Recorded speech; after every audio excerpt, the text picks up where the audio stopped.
Hi everyone, आज की इस क्लास में हम लोग पढ़ेंगे क्लास 12 का फिजिक्स का पहला चैप्टर का पी वाइज क्यूज। इसमें जो भी क्वेश्चंस होगा सबके सब पी वाइज क्यूज होगा और आपको बने रहना है। तो सबसे पहला क्वेश्चन है, हवा में एआर का मान होता है कितना होता है? हवा में एआर का मान 1 होता है। हम सबको पता है हवा में एप्सिलॉन आर का मान 1 होता है। और इसमें दो तीन चीज और भी बता दूं, आप धातु में अनंत होता है, ये धातु में अनंत होता है। और पानी का जो ईआर मान होता है वो 80 होता है। चलिए, विद्युत क्षेत्र में एक आवेशित कण पर लगने वाला बल का मान क्या होता है? विद्युत क्षेत्र में एक आवेशित कण पर लगने वाला बल का मान होता है E बराबर F बटे Q होता है। E बराबर F बटे Q होता है। तो यहां से अगर हम F कैलकुलेट करेंगे तो Q E होगा, यानी लगने वाला जो बल का मान होगा, F बल का मान होगा, वो क्या होगा? F बराबर QE। कौन सा ऑप्शन सही है? QE, ए नंबर ऑप्शन सही है। थर्ड क्वेश्चन देखते हैं, विद्युत फ्लक्स का एसआई मात्रक क्या होता है? हम सबको पता है कि विद्युत फ्लक्स फाई ई का सूत्र होता है E इंटू डी होता है, ठीक है। और E का जो यूनिट्स होता है, मात्रक होता है, वो होता है वोल्ट पर मीटर। तो याद रखना है। तो यहां पे अगर हम वोल्ट पर मीटर रख ले और यहां पर क्या है? क्षेत्रफल है। क्षेत्रफल का मात्रक होता है मीटर स्क्वायर। तो 1 मीटर से यहां 1 मीटर कट गया तो यहां पर Vm आया, यानी वोल्ट मीटर आ गया। तो ऑप्शन नंबर कौन होगा? वोल्ट मीटर, ये होगा सी। आई होप कि यहां तक की बातें आपको समझ में आई होगी। नेक्स्ट क्वेश्चन हम लेते हैं, संबंध Q बराबर Ne में निम्नलिखित में कौन n का मान नहीं होता है? तो n का मान क्या नहीं होता है? तो हम सबको पता है Q बराबर प्लस माइनस Ne एक फॉर्मूला होता है जिसमें जो n का मान होता है वो होता है 0 होता है, 1 होता है, 2 होता है, 3 होता है, 4, 5 डैश डैश। यानी n का जो मान होगा एक पूर्ण संख्या के रूप में होगा। n का जो मान होगा एक पूर्ण संख्या के रूप में होगा। 0 होगा, 1 होगा, 2 होगा, 3 होगा। तो यहां पर आप देख सकते हो ये 4 है, ये 8 है, एक पूर्ण संख्या, ये 100 है। तो हम इस ऑप्शन को देख सकते हैं, ये n का मान इसके फॉर्म में नहीं है। तो n का मान इसके फॉर्म में नहीं है, तो ये मान संभव नहीं हो सकता है। ठीक जा रहा? नेक्स्ट क्वेश्चन, आवेश का पृष्ठ घनत्व का सूत्र क्या होता है? तो हम सबको पता है कि सिग्मा बराबर आवेश यानी Q बटे क्षेत्रफल होता है, क्षेत्रफल A होता है। और इसको बोला जाता है आवेश का पृष्ठ घनत्व। तो कुल मिलाकर यहां से देख सकते हैं आवेश का पृष्ठ घनत्व बराबर क्या होगा? आवेश बटा क्षेत्रफल, कुल आवेश बटा कुल क्षेत्रफल, यानी ऑप्शन नंबर बी होगा, option number B. Next question की ओर बढ़ते हैं, किसी माध्यम की आपेक्षिक विद्युतशीलता ईआर का मान क्या होता है? किसी माध्यम की आपेक्षिक विद्युतशीलता ईआर का मान क्या होता है? तो ईआर का सूत्र क्या होता है? E बटे E नॉट होता है। तो क्या होगा आपेक्षिक विद्युतशीलता ईआर का मान क्या होगा? ऑप्शन नंबर ए होगा, ऑप्शन नंबर ए। ये मक्खी परेशान कर रही है। नेक्स्ट, पानी का परावैद्युत स्थिरांक कितना होता है? पानी का परावैद्युत स्थिरांक कितना होता है? तो पानी का परावैद्युत स्थिरांक मैं स्टार्टिंग में ही बताया था, वो होता है 80। नेक्स्ट, 1/4 पाई एप्सिलॉन नॉट का मान कितने के बराबर होता है? तो 1/4 पाई एप्सिलॉन नॉट का मान होता है 1/4 पाई एप्सिलॉन नॉट का मान होता है 9 इंटू 10⁻⁹। आप देख लो, 9 इंटू 10⁻⁹। यहाँ -12 है, यहाँ -9 है, यहाँ 12 है, यहाँ 9 है। ऑप्शन नंबर ए होगा, ठीक है। नेक्स्ट क्वेश्चन देखते हैं, सही है पोजीशन, ठीक है। निम्नलिखित में कौन सा संबंध सही है? निम्नलिखित में कौन सा, ऐसे, निम्नलिखित में कौन सा संबंध सही है? F बराबर E बराबर F बटे Q। हम सबको पता है कि E बराबर क्या होता है, F बटे Q होता है। तो कौन सा सही दिख रहा है? ऑप्शन नंबर ए दिख रहा है। ये सब के सब गलत है। नेक्स्ट क्वेश्चन, आवेश का बीमा सूत्र क्या होता है? हमें पता है कि धारा बराबर होता है आवेश बटे समय। तो इस हिसाब से अगर हम आवेश बराबर कैलकुलेट करें तो आवेश बराबर होगा धारा गुणे समय, धारा गुणे समय।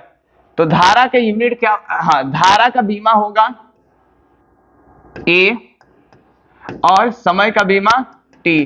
तो दोनों को कैलकुलेट कर देंगे तो इसका बीमा क्या होगा, एटी। कहीं ऑप्शन एटी है? हाँ, ऑप्शन नंबर ए होगा। नेक्स्ट क्वेश्चन, एप्सिलॉन नॉट का मात्रक क्या होता है? एप्सिलॉन नॉट का मात्रक होता है फैराडे पर मीटर, फैराडे पर मीटर होता है।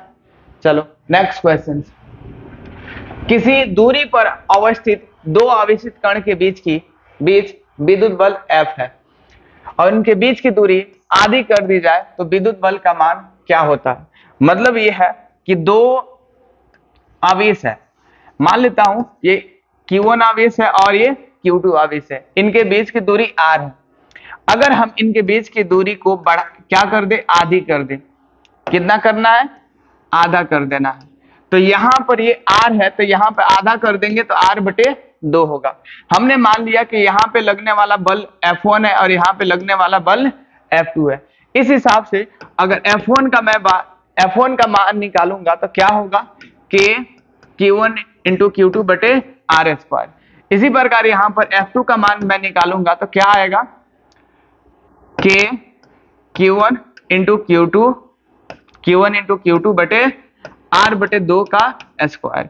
मतलब क्या होगा, K Q1 into Q2 R बटे 2 का स्क्वायर का मतलब क्या है कि R स्क्वायर बटे 4। ये 4 ऊपर जाएगा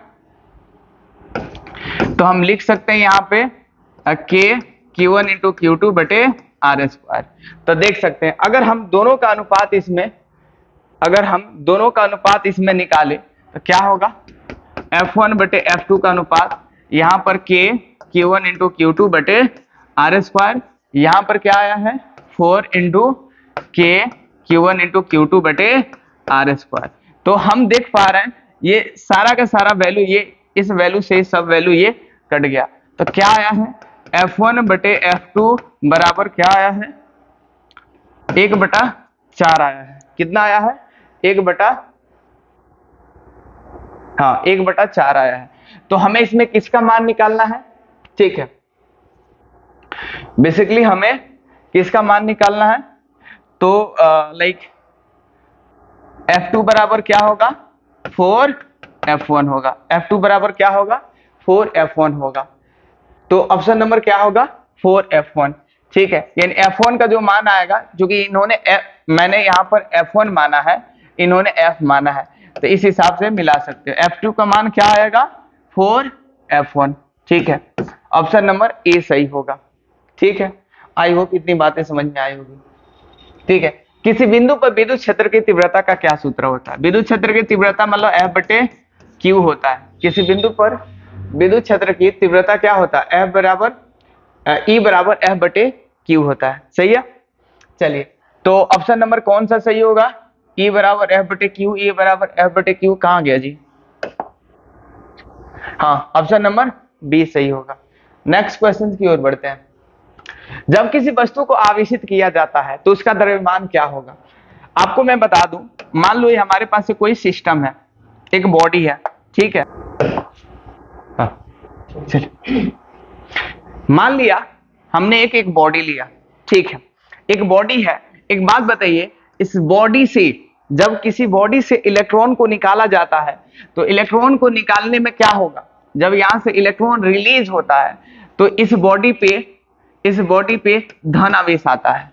ध्यान से सुनिएगा। अब दूसरा जो है, अगर मान लेता हूं इस बॉडी पे कोई आवेश या इलेक्ट्रॉन कोई हम लाए तो इस बॉडी पे नेगेटिव चार्ज होता है।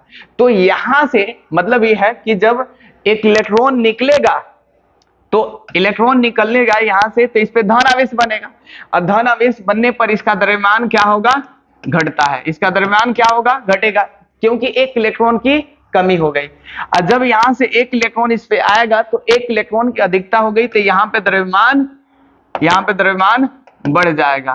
क्या होगा, बढ़ जाएगा। तो इस हिसाब से आप समझ सकते हो, जब किसी वस्तु को आवेशित किया जाएगा तो उसका द्रव्यमान बढ़ भी सकता है और घट भी सकता है।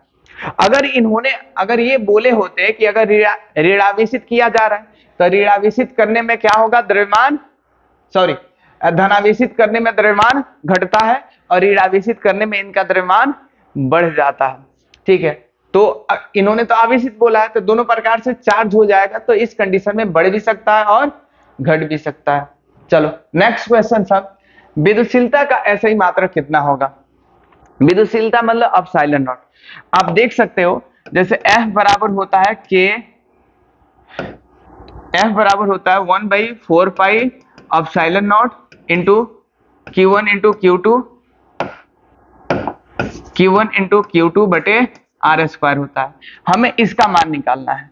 अगर इसका मान निकालना है तो इसको मैं यहां पे ला दे रहा हूं, इसको मैं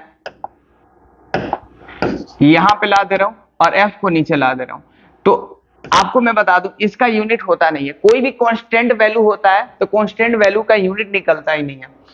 तो ये यहां आ गया और ये यहां आ गया, तो F नीचे आ गया, ऊपर क्या है Q1 इंटू Q2 बटे R²। इस हिसाब से निकाले हम तो Q1 क्या होता है, Q2 है Q, तो कूलम स्क्वायर होगा। अब फोर्स का न्यूटन होगा और R का मीटर होगा, यानी कूलम स्क्वायर पर न्यूटन मीटर। क्या इतनी बात आपको हाँ, माफ करना, यहाँ पे R² होगा, तो R² होगा तो यहाँ पे मीटर स्क्वायर होगा। तो एप्सिलॉन नॉट यानी विद्युतशीलता का ऐसे ही मात्रक क्या होगा, कूलम स्क्वायर पर न्यूटन मीटर स्क्वायर होगा। ठीक है, कूलम स्क्वायर पर newton metre square. Option number A आप मिला सकते हो। ठीक है।